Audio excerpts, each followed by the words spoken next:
Yang pertama, apa yang dimaksud dengan online public relation?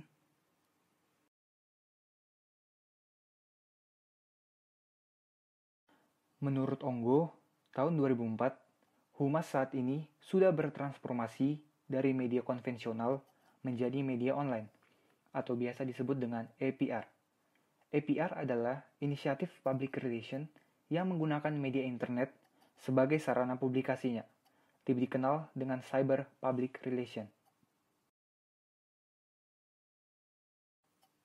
Singkatnya, humas online adalah humas yang menggunakan internet dalam setiap pekerjaannya.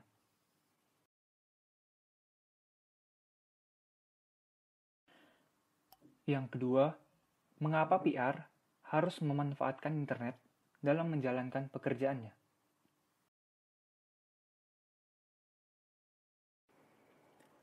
Perkembangan teknologi komunikasi memungkinkan penggunaan berbagai macam media untuk menyampaikan sebuah pesan.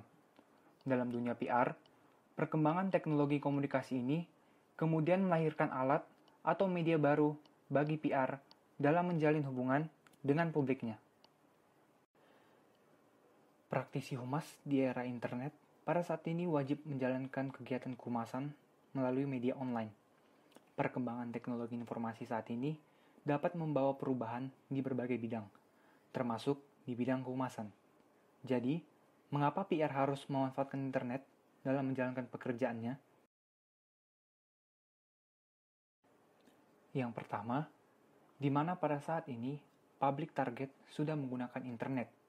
Menurut data dari APJI, data pengguna internet di Indonesia mencapai 196,7 juta. Maka dari itu, seorang PR harus menggunakan internet dalam menjalankan tugasnya. Karena dengan internet, seorang PR dapat menjangkau publik lebih luas.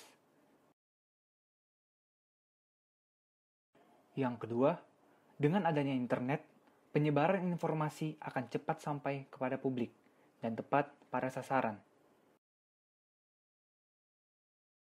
Yang terakhir, dengan adanya internet, dapat menghemat biaya maupun waktu.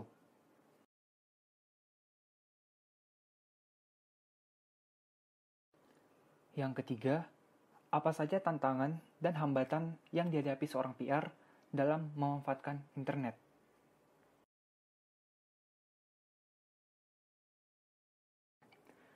Kita tahu bahwasannya dalam perkembangan teknologi sekarang ini, pekerjaan yang biasanya dilakukan oleh manusia dapat digantikan oleh mesin.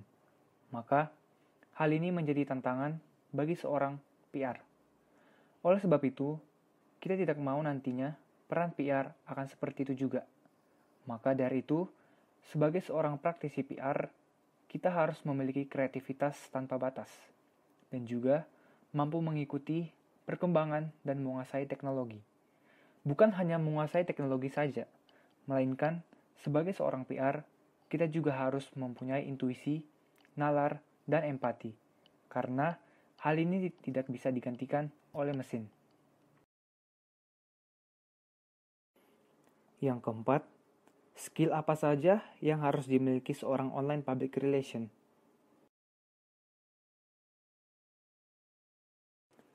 Skill yang harus dimiliki oleh seorang online public relation yaitu yang pertama, advertising copywriting, di mana seorang praktisi humas wajib memiliki keahlian menulis naskah iklan ataupun promosi, termasuk mengelola media sosial, newsletter elektronik, ataupun e-newsletter, Facebook, Google AdWords, dan sebagainya. Yang kedua, video editing maupun production, di mana seorang praktisi humas wajib memiliki keahlian baik itu memproduksi maupun mengedit sebuah video. Instansi atau perusahaan harus memiliki sebuah akun YouTube ataupun media sosial lainnya, yang dimana berguna untuk melakukan promosi secara online lewat video yang diproduksi oleh bagian humas. Yang ketiga, ada mobile. Dalam beberapa tahun ke depan, seorang praktisi humas yang profesional dituntut mampu bermain di dunia mobile, guna menjalankan strategi promosi maupun publikasi. Yang keempat, ada social content creation ataupun curation. Praktisi humas masa depan wajib memiliki kemampuan mengemas konten media sosial, atau biasa disebut dengan storyteller, yang harus mampu dalam komunikasi interpersonal yang menjadi ciri khas komunikasi media sosial. Yang kelima, analytics.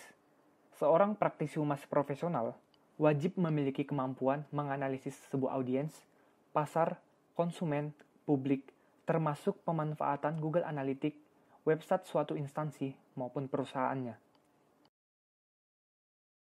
Yang keenam, ada Search Engine Optimization, di mana pada era digital menuntut setiap perusahaan, instansi, dan organisasi memiliki sebuah website, yang dimana berguna untuk mendapatkan pengunjung yang banyak dan popularitas website. Praktis humas yang bertugas mengelola website wajib memiliki keterampilan Search Engine Optimization atau SEO skills, selain keterampilan mengolah konten yang unik, menarik, dan bermanfaat. Ketujuh, ada speed to information. Kecepatan informasi harus diwaspadai oleh praktisi humas. Ia harus tanggap, responsif, dan mampu memonitor dinamika informasi, terutama yang terkait dengan lembaganya. Pemanfaatan Google Alert, misalnya, menjadi hal yang wajib bagi praktisi humas online. Kedelapan, programming skills. Seorang praktisi humas profesional masa depan dituntut memiliki keterampilan pemrograman. 9. Ada managing virtual teams, di mana seorang praktisi humas masa depan harus mampu membuat dan mengelola tim virtual dengan fokus pada hasil, bukan waktu di kantor. Seorang praktisi humas masa depan adalah seorang blogger juga. Ia harus mampu ngeblog dan mengelolanya dengan baik. Yang kelima, apa yang dilakukan oleh public relation sebagai upaya membangun brand melalui media online. Yang pertama, menggunakan influencer. Menurut Haryanti dan Wira Praja, tahun 2018, influencer adalah seorang atau figur dalam media sosial yang memiliki jumlah pengikut yang banyak atau signifikan, dan hal yang mereka sampaikan dapat mempengaruhi perilaku dan pengikutnya.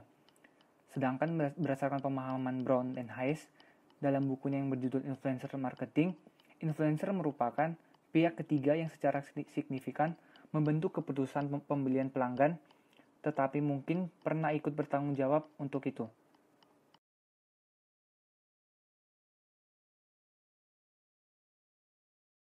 Kita tahu bahwasanya pada saat ini banyak sekali bisnis, perusahaan, maupun e-commerce yang menggunakan influencer untuk mempromosikan produk yang mereka punya. Karena pada saat ini, influencer memiliki pengaruh yang sangat besar di dalam media sosial. Influencer adalah orang yang memiliki banyak pengikut ataupun followers di media sosial. Maka dari itu, ketika kita menggunakan influencer, produk kita akan banyak dikenal oleh orang.